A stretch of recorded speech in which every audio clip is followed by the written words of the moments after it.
હેતલ શાહ આપનું સ્વાગત કરું છું। સમાચાર વિગતવાર જોતા પહેલા એક નજર આજના મુખ્ય સમાચારો પર। સુસંસ્કૃત બુદ્ધિજીવીઓની નગરી વડોદરાનો ધૃણાસ્પદ કિસ્સો। મનોકામના પૂર્ણ કરવા દેવી માને પ્રસન્ન કરવા એક નિર્દોષ અબોલ પ્રાણીની બલિ। પોલીસ તંત્ર રાજકારણીઓની ઉદાસીનતાના પગલે સમાજમાં વધતા જતા શરમજનક કિસ્સાઓ।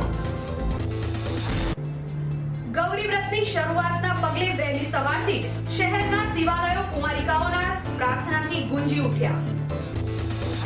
આજ રોજ ડોક્ટર દિનની ઉજવણી નિમિત્તે અખિલ વિશ્વ ગાયત્રી પરિવાર યુવા પાર્ક દ્વારા સયાજીનગર ગૃહ ખાતે સેમિનારનું આયોજન। હવે જોઈએ સમાચાર વિગતવાર।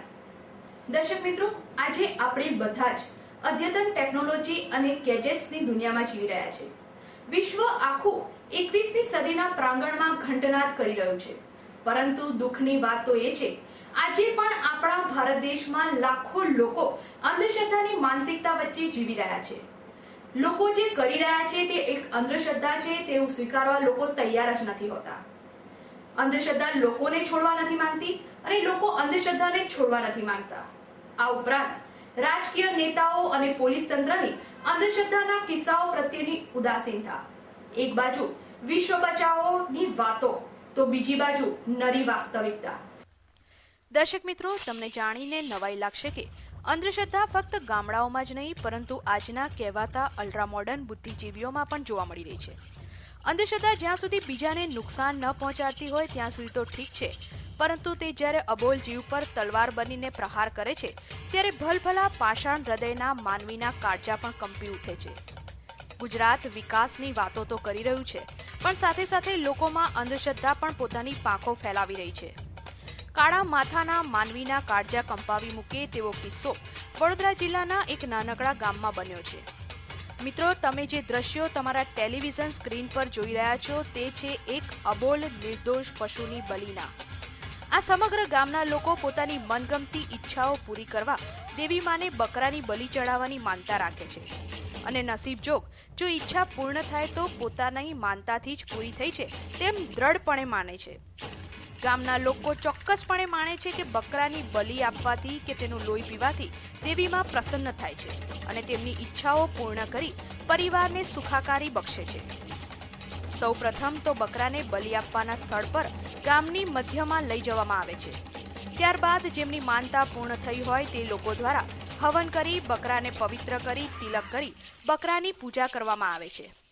મિત્રો, આ પ્રસંગે માફ કરશો, મૂંગા પશુની હત્યાના સમયે સમગ્ર ગામવાસીઓ દેરીદાસુના નશામાં ગળાડૂબ હોય છે। ત્યારબાદ 2-3 વ્યક્તિઓ બકરાને જકડીને પકડી રાખે છે। બકરું પણ જાણે પોતાનો અંત ભાપી ગયું હોય તેમ છટકવા માટે ધમ પછાડા કરી મૂકે છે અને એક કહેવાતો શૂરવીર કટાર કે તલવારથી બકરાની ગરદન કાપી નાખે છે। લોહીથી લથપથ અપોલ બકરું ક્યાંય સુધી તરફડે છે અને અંતે કાયમ માટેની ચીર નિંદ્રામાં પહોંચી જાય છે। હત્યારા લોકોની પિશાચી માનસિકતાના દર્શન તો ત્યારે થયા જ્યારે મૃત બકરા પર દેશી દારૂ રેડી બકરાનું લોહી પીવામાં આવ્યું અને તેનું કાળજું કાઢી લંકા પર વિજય મેળવ્યો હોય તેમ ફોટો સેશન કરવા લાગી પડ્યા। ડીએનટીવીના રિપોર્ટરો આ દ્રશ્યો જ્યારે કેમેરામાં કંડારી રહ્યા હતા ત્યારે નિસહાયતાને કારણે તેમના માથા પણ ઝૂકી ગયા હતા અને એ સમયે જ નક્કી કરી લીધું કે આ ઘટના પ્રજા સમક્ષ લાવવી જ જોઈએ। એવી કઈ દેવીમાં હશે કે વિશ્વના તમામ જીવોનું સર્જન કરે અને તેણે જ સર્જેલા જીવની બલિથી ખુશ થઈને મનોકામના પણ પૂર્ણ કરે? આ ધર્મ નહીં, અધર્મ છે। ધર્મના નામે વિચિત્ર માનસિકતા ધરાવતા માનવીની પિશાચી હરકત, જેના પાપે ક્યારેક તાંત્રિક વિધિ તો ક્યારેક દેવી માને ખુશ કરવાના નામે ફના થઈ જાય છે અબોલ જીવો। ડીએનટીવીના રિપોર્ટરોએ જ્યારે વડોદરાના જાણીતા પશુ પક્ષીઓના સાથી કહેવાતા સ્નેહલ ભટ્ટનો સંપર્ક કર્યો ત્યારે જે વિગતો સપાટી પર આવી તે તો વધુ ચોંકાવનારી છે। મિત્રો, તમે પોતે સાંભળો શું કહે છે સ્નેહલ ભટ્ટ। મૂંગા પશુઓની થતી બલિ ક્યારે થમશે? આજે જીએસપીસીના અધ્યક્ષ શ્રી સ્નેહલબેન ભટ્ટ આપણી સાથે આ વિષય પર ચર્ચા કરવા માટે ઉપસ્થિત છે, તો પૂછે સ્નેહલબેનને કે શું છે રેસ્ક્યુ। સ્નેહલબેન, આપનું ડીએનટીવીમાં હાર્દિક સ્વાગત છે। આપણે જે બલિઓ મૂંગા પશુઓની ચડી રહી છે એના માટે સંસ્થા શું કરવા માંગે છે? સંસ્થા અને અમે તો જાગૃત છે જ, કારણ કે અમે લોકો જ્યારે બી અમને ખબર પડે કે અહીંયા બલી ચડે છે એટલી વાર અમે લોકોએ પોલીસને મોકલીને પકડાવી છે. કેસ પણ હું ઘણા લડું છું અને કોશિશ કરીએ છીએ કે બલી બંધ થાય. ઘણી જગ્યાએ બંધ બી કરાવી છે, પણ અમારે પ્રોબ્લેમ થાય છે કે પોલીસ તંત્ર એ કોઈ દિવસ ટાઈમસર પહોંચતું નથી અને કોણ જાણે કેમ એ લોકોને ખબર પડી જાય છે અને પછી એનું આગળ કશું થતું નથી અને બધું સગે વગે થઈ જાય છે. અને અમે જો જવાની કોશિશ કરીએ એમની સાથે તો ત્યારે તો ગામ આખું પીધેલું હોય અને બધું એના મૂડમાં જ હોય, એટલે ત્યારે અમારી માટે ઘણું આમ રિસ્કી થઈ જાય છે અને પોલીસ જ અમને ના પાડે છે. પણ જો પોલીસ તંત્ર જાગે આ વસ્તુ માટે તો આઈ થિંક કોઈની તાકાત નથી કે આ કરી શકે. શું એવું મનાય કે તમારે તંત્ર તરફથી કોઈ સપોર્ટ મળતો નથી એમ? હા, એવું આપણે માની શકીએ કે તંત્ર તરફથી કોઈ સપોર્ટ નથી, કારણ કે કહેવા પછી એને પ્રૂફ આપ્યા પછી એ લોકોને કોન્સ્ટન્ટ પોલીસ જતી હોય ત્યારે કહીએ કે આ જગ્યાએ આ પડ્યું છે, આ જગ્યાએ, એના પછી જો એ લોકો કશું નથી પકડી શકતા તો એનો મતલબ એ છે કે એ લોકોને પકડવું જ નથી ને બધું સગે વગે કરાવી દે છે. અને એ અમારી પાસે રિપોર્ટ્સ છે કે એ લોકો બધું સગે વગે કેવી રીતે કરાવી દે છે. તો તમે આના માટે જવાબદાર કોને ઠેરો છો? જે અંધશ્રદ્ધામાં જીવતા માનવીઓને કે તંત્રને?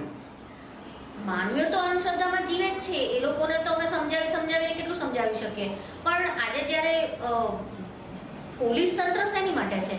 જે લોકો અંધશ્રદ્ધા અથવા જે લોકો ખોટું કરતા હોય એને પકડવા માટે, એ લોકોને રોકવા માટે.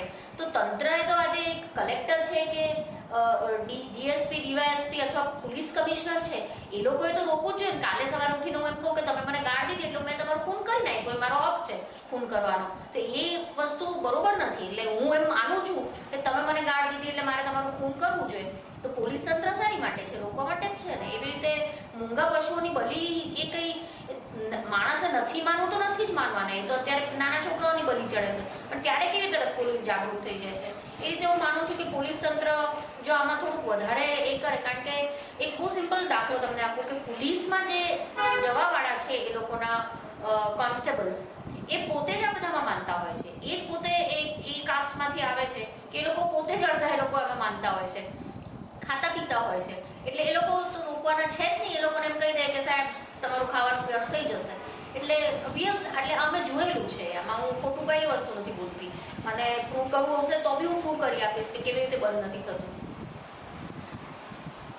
એટલે માનો કે ના માનો, જીવદયા સંસ્થાઓ તો પોતાની ભૂમિકા સાહિત્ય ભજવે જ છે, પણ આમાં ઘોર નિંદ્રામાં સૂતા આ તંત્રોની જ કઈ ખોટ લાગે છે.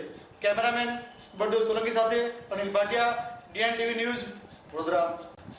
અંધવિશ્વાસને કારણે મૂંગા પશુ પક્ષીઓની બલી તો ચડે છે જ, પણ આપણને પણ વિકાસ નહીં વિનાશના પંથે લઈ જાય છે. એક બાજુ વિશ્વ બચાવો વિકાસ સાધોની વાતો તો બીજી બાજુ કડવી નરી વાસ્તવિકતા. અંધશ્રદ્ધા દૂર કરવા કોર્પોરેશન હોય કે પોલીસ તંત્ર, સામાજિક સંસ્થાઓ હોય કે રાજકીય અગ્રણીઓ અને જાગૃત નાગરિકોએ સાથે મળીને એક મંચ પર આવીને હાથ મિલાવવો જ પડશે. દેશમાં એવો કાયદો લાવવો જ પડશે જે આવા હત્યારાઓને જેલ ભેગા કરી ખરેખર દેવીમાં યાદ કરાવી દે. આ સમગ્ર ઘટનાના દ્રશ્યો તમને વિચલિત કરી શકે છે, અને ખરેખર એમ થઈ રહ્યું છે તો છેલ્લા શ્વાસ લઈ રહેલી માનવતા હજી પણ જીવતી પડી છે.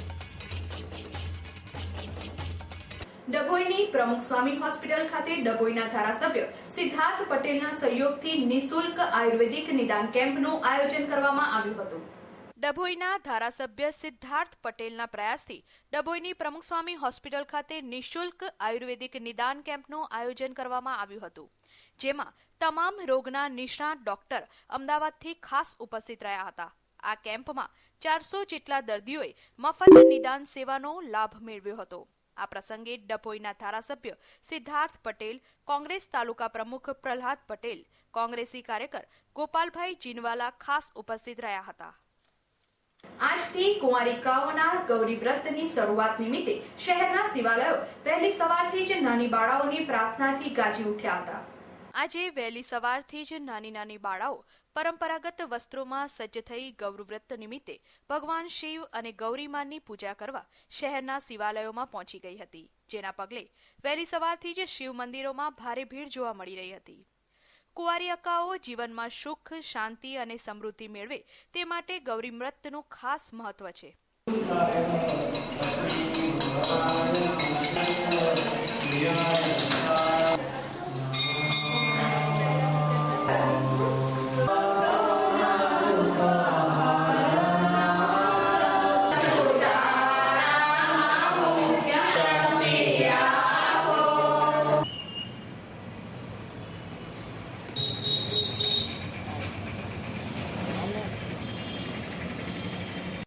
ડભોઈ લાલ બજાર પાસે આવેલા મહાદેવ મંદિરમાં ગૌરી વ્રત નિમિત્તે કુંવારિકાઓ દ્વારા શિવ પાર્વતીની પૂજા અર્ચના કરવામાં આવી હતી તેમજ મેઘરાજાને જલ્દી પધારવા માટે વિનંતી પણ કરવામાં આવી હતી.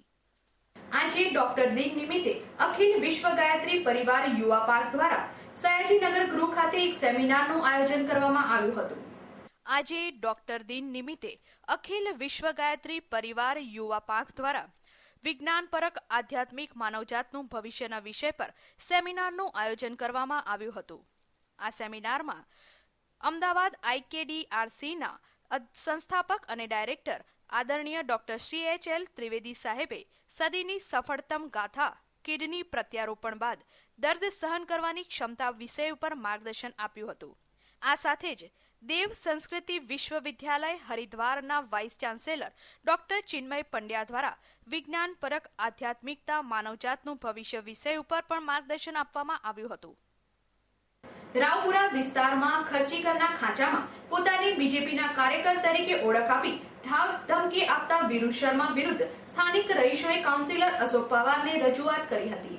શહેરના રાવપુરા વિસ્તારમાં આવેલા ખર્ચીકરના ખાંચામાં રહેતા બીજેપીના કાર્યકર વિરુ શર્મા દ્વારા સ્થાનિક રહીશો તથા દુકાનદારોને હું બીજેપીમાં છું તેમ કહી રોફ મારતા તથા લોકોને ધાક ધમકી આપતા ત્રસ્ત સ્થાનિક રહીશો દ્વારા ભેગા થઈને સ્થાનિક કાઉન્સિલર અશોક પવારને રજૂઆત કરી યોગ્ય પગલાં લેવાની માંગણી કરવામાં આવી હતી.